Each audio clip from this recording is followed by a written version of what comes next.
it's Erica Elizabeth. Today, I want to share with you a story about why I became an artist, why I learned to overcome those huge blocks of art block. That kind of rhymes in a way. It hasn't always been an easy road, but it shaped me into who I am today and why I'm here now as a professional artist. Let's talk about artist block. Artist block. It's a thing that we all dread but can't avoid. If you have ever faced it, you know how frustrating it can be. Have you ever felt stuck? Like the creativity that once felt so natural suddenly disappeared? Maybe you question why you even started in the first place. I've been there more times I can count. I'll sit down with all these ideas in my head, but the moment I try to put them on paper, nothing comes out right. It's not just a feeling about being uninspired. Sometimes it's deeper than that. It's a fear of failure, fear that what I create will be good enough. And the worst part, it makes me question if even it's all meant to be. It's not just struggling to come up with ideas, it's this nagging voice in the back of my head saying, what if it's not good enough? It's a feeling of not wanting to create anything, causing you to fall back. There are many times where I stared at a blank canvas for hours, paralyzed. It's the more I tried to create, the harder it gets. It's not just frustrating, it's emotional. It makes you question your talent, your passion, even your identity as an artist. Here's what I've realized. Artist block isn't a sign of failure. It's a sign that you're growing, and it means that you care about what you're creating. And while it feels impossible in the moment, there's always ways to push through it. Overcoming artist block isn't about forcing creativity, it's about finding ways to reconnect with your passion. Hey everyone, I hope you guys liked my little cinematography type of moment there. I'm trying to get into doing short films, so I hope that was good. I hope you guys liked it. It's a little something. I'm not the best at it, obviously, but I am trying. But back to the subject of artist block. Over the years, I found a couple strategies that helped me move past artist block. Of course, I'm probably going to deal with it again, but I found ways where I could deal with it less often. It might not work for everybody. That's okay. I at least hope some of them resonate with you and can help you. So here's a couple things that worked for me. First, embrace the block. Embrace the artist block. Just feel acceptance of it. First thing, stop fighting it. I know it can sound counterintuitive. You want to get rid of the artist block, but sometimes the harder you push, the worse it gets. Instead of forcing myself to create, I took a step back and reminded myself that it's okay to be stuck. It's okay to fall in these pits sometimes. Creativity isn't something that you should force. It's something you need to nurture. And I find that very resonated with me, honestly. It's sometimes hard to be creative. Your environment can change things. Your mind could be in all different types of places. And then I just remember that, hey, creativity sometimes just doesn't come to me right away. So you just have to accept it. Giving yourself permission to take a break actually frees up your mind and makes room for you to return and be more inspired. Number 2, change your environment. Sometimes all it takes is a change of scenery. Usually I do my art in my bedroom and my bed or at my desk. And if you've been sitting in the same spot for hours, moving to like a different room or going outside or even going to like a gallery or a park, it could help a whole lot. Being in a new environment can give your brain a reset and help spark new ideas. Number 3, try something new. Another trick that I do is experiment with all types of medias, styles, different sizes of pieces to work with, materials, all that sort of stuff. Normally I do color pencil art. If you have been here for the last couple years, if you've been on my Instagram, you know I do a lot of color pencil portraits. That's what I was kind of known for. I did some other things, I dabbled some other stuff, but I was known for the color pencil portraits. But in December of 2024, I really delved into my digital art era. And I did digital art before that, but I really got into it in December 2024. I was drawing animals on there, and I drew a beetle. Actually, this is not an animal. I drew a flower, I drew fish, and I really enjoyed drawing it. it helped me get out of an artist block in a way where if I just did something different, it helped. Along with the fact that I just recently received these artist acrylic markers for Christmas, along with the artisan markers for Christmas. And I have been using those as well for new inspiration as I've been doing this. Woman with her spirit animal, I might change it to also men too, but I'm not sure yet. But right now we're doing women. Definitely took me out of that artist block. I make one of these portraits almost every single day. I made one yesterday, I haven't made one today, but it keeps me out of that artist block. The markers is my all-time favorite thing right now. Number 4, revisit your old work. As in, look at the old stuff that you used to do. When I'm really stuck, I sometimes just look at my old sketchbooks or my old finished pieces, or not even old ones, recent ones too. And seeing how far I come, it's a great reminder of why I started in the first place. It reminds me like, hey, I came from this point and I need to move forward, and I can't move forward if I'm stuck in this pit. I'm stuck at this moment where I can't create art, so I have to keep going. Plus, revisiting an old idea can inspire a new one. Here's some of my pieces that are inspired by old pieces I've done, and sometimes they're even improved versions of them. 5, set small, manageable goals. Artist block is so overwhelming. So just try to simplify things. Instead of aiming for a masterpiece, set a goal and do something small. This could be like a 5-minute sketch, or it could be a color palette exercise. I've done a color palette exercise. I've done a couple of them on this channel. I've done using just the color green to do an art piece. I did that video about 2 years ago. And I have another one that's more recent of me just using random markers out of my bin to create a portrait. Those type of challenges, it's like it almost forces you to try a new thing, and it helps you create that goal of, if I could do this small challenge, then I can move on to something bigger. This also takes the pressure off of you, as it makes a huge difference in your art journey. And more often than not, it leads to something unexpected, and it could help you have a huge breakthrough in your art. Number 6, find inspiration outside of art. Creativity does not always come in creating, but it also comes from experiences. So you can do all types of things, like watching movies, listening to music, having conversation with a friend, hanging out and going places like the mall or the skating rink or shopping, or even just laying down in bed and chilling, or even having a nice meal. Inspiration can come from anything, you guys. Just have to be open to it. One thing that I like to do a lot is hang out with my boyfriend Sean. We've been together for over a year. My phone keeps going off. I apologize for that. My brother is sending me reels on Instagram, so I'm sorry. But I like to hang out with my boyfriend on my free time. We talk about ideas all the time, talk about new things we want to try for the new year. We recently had to talk about New Year's resolutions, and we brought up so many different ideas with each other of things we want to try in 2025. So that's an outlet for me. He's obviously not art. He's my boyfriend, so he's something outside of my art source, yet he helps inspire me to do new things with my art and with my resources. Number 7, connect with other artists around you. Talking to other creatives makes a huge difference. Sometimes we forget artist block just isn't our problem, but it's something that every single artist goes through. Joining an art group chat, scrolling through your social media, looking at other artists create, or even messaging artists can help remind you that you are not alone.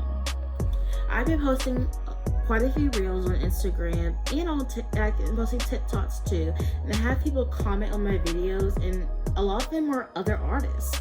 I like to talk to these artists and talk ideas, give each other compliments on each other's art, all this type of stuff. I even like answering questions to people that aren't as experienced with art and would like to learn new things. And scrolling through social media, seeing other people create, super inspiring, helps and gives me ideas. And this is a huge tip that I would definitely recommend if you going through artist block. Biggest thing I've learned about artist block is that it's not permanent. It might feel like it's the end of the world in a moment, but it always passes. And when it does, you come out stronger than you ever did before.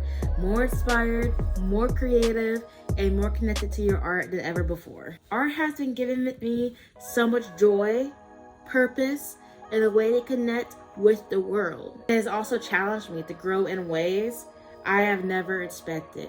It has given me new perspectives of things around me. I take things more creatively in my mind. And the truth is, the journey of an artist is not easy. It hasn't always been easy. There have been moments of doubt, frustration, and even fear. But those moments are just as important as the ones where everything flows perfectly. So if you're feeling stuck right now, don't give up. Girl, boy, person, don't give up. Take a breath, try something new. Trust that creativity will always come back, because it always does. So you're struggling with artist block and you're wondering if this path is not right for you, know that you're not alone. I've dealt with it before, and sometimes I still deal with it. Take it one step at a time. Don't be afraid to embrace the messy parts of the process. Okay? Okay. Artist block isn't always about getting stuck. It's about doubting yourself, and it forces you to ask really big questions, really. Why am I doing this? What has made me start creating in the first place? Is it even worth to keep going? For me, these answers to those questions always come back to me. Why? Why did I choose this path?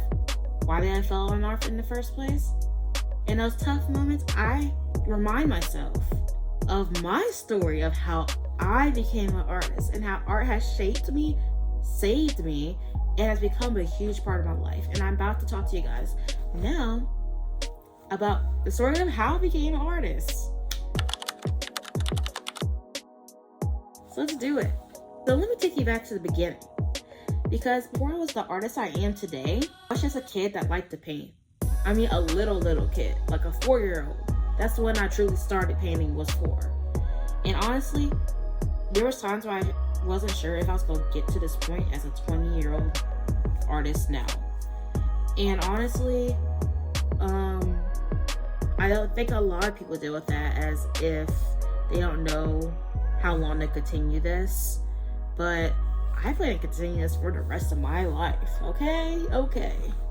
As far back as I can remember, I have always loved creating. I've always been a super creative person, like I said, even since I was 4 years old. I wasn't really the kid that played video games that much or did sports. I was just painting and drawing all the time, either in school, home, or in my dad's art studio. And it wasn't just a hobby for me. It became how I sensed the world around me eventually. Becoming an artist wasn't a planned thing. Although a lot of people thought that I wanted to be an artist because of my father, because he's an artist. But I really just kind of took it in my own hands. He never forced me to create art. It was just something that was there. It's one of those things, like art is one of those things that kind of sneaks up on you, you know? Looking back, I realized it was always there. It was just always around me. Like there's this little voice in my head telling me, this is who you are. But growing up, I didn't really think of myself as an artist. There was times where I wanted to be a scientist, a doctor. I had all these other occupations that I thought about in my mind. But I was just a kid that loved to draw. And I always have loved to draw and create art. When I was young, it wasn't about creating. It was about telling stories. I used to draw my own characters, imagine their lives, and give them personalities. I used to draw in this like anime kawaii style back in the day. That was like my first art style that I experimented with when I was like in elementary, middle school era. It's definitely very cringe now, I would definitely say, but it got me to where I was now. It got me to where I am now, really. Art for me was like a way to escape into my own little world. I also would paint abstract work. Like I said, at 4 years old, I was big into abstract work. I just like to use these bold colors and paint huge strokes of paint and all over paper or canvas. I was even featured in a magazine for it at that age of 4. I just would pour myself onto the canvas. Things started to change when I got into middle school and high school. I had art teachers, friends, and mentors, even some of my dad's friends, who really saw something in me. My parents, of course, too. They weren't just teaching me how to create art or say nice things about my art. They were teaching me how to see the world differently, to notice details that others might not see, and I'll never get the days where people have pulled me aside and said that I have something special and to not waste my talent. I took that stuff very to heart, and when I'm told to not waste my talent, I'm gonna use my talent. I'm gonna inspire people. I'm gonna inspire the world, because my goal is to reach as many people as I possibly can around me with my art. Those were some of the first times where people outside my family made me feel like art was my calling. And it made me feel that art to me wasn't just a hobby, but it could be a future profession, an occupation, or even just something that I love to do. There was a moment in high school, my art teacher suggested that I join a contest. It was called the Congressional Art Contest, where I will meet the governor of my city. And at first, I wasn't sure about it. I didn't know if I was going to win, and I didn't think I was good enough. But I put in one of my best pieces at the time, and I pushed through the doubt, and I submitted the piece. And to my surprise, I won the People's Choice Awards. I did that, period. And it wasn't about the prize, but it was really about the validation. Just knowing that people love my art. And People's Choice means that people voted for me to win. So it's the fact, the validation that there's a lot of people that love my art and got me to end up winning that award.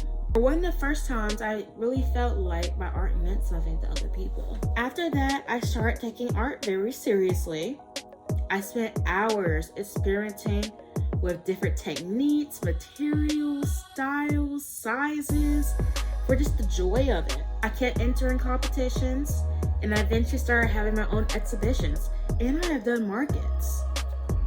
I even started selling my art around the age of 15, 16, maybe 17. But I also had doubts, as always. Most people have those moments where they think, can I really make a living off doing this? What if I fail? What has helped me push through those doubts was realizing art wasn't something I just wanted to do. It's something I had to do. Because if I don't create, then how will people see my vision of life? How will people know who I am as a person and how I inspire people? It's how I process my emotions. It's how I connect with the world. And it's how I express things I can't put into words. Over time, I started to find my own voice. At first, I would imitate artists that I admired, like my dad or other random Instagram creators online. And while it was a great way to learn, it wasn't really authentic. It took me years of trial and error to figure out what I wanted to say through my art. And honestly, I'm still figuring it out, as we all are. That's the beauty of being an artist. It's a journey, not a destination. And now I create my own pieces that show parts of me in them. And others inspire me, but I always choose to use my voice in my work as My art shows me. It doesn't show others. Now, being an artist is about just creating pretty pictures. It's about sharing part of myself to the world. It's about taking risks, embracing imperfections, and finding joy in the process. And I do say, I find art very joyful. It makes me very happy. I learn a lot of things from it, and I absolutely love it. Every piece I create feels like a little piece of my soul is just going into the piece for others to see. And there's nothing else I would rather do.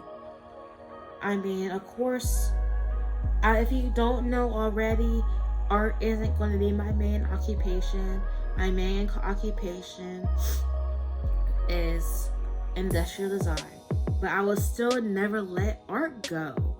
Never. Nothing will take art away from me. Alright, you guys. I would love to hear your story. What inspired you to start creating? How do you handle those tough moments of artist block? Let's talk in the comments. I would love to have conversations with y'all about this. Thank you so much for you guys watching me today talk about this very sensitive topic. If you found this video helpful, inspiring, maybe just cool, I mean, I did try a cute little video at the beginning. I tried. But I hope you guys like that too. Don't forget to like, subscribe, hit that notification bell, and so you don't miss any of my future videos. I'll see you guys next time. Thank you so much for watching again, and have a good rest of your day.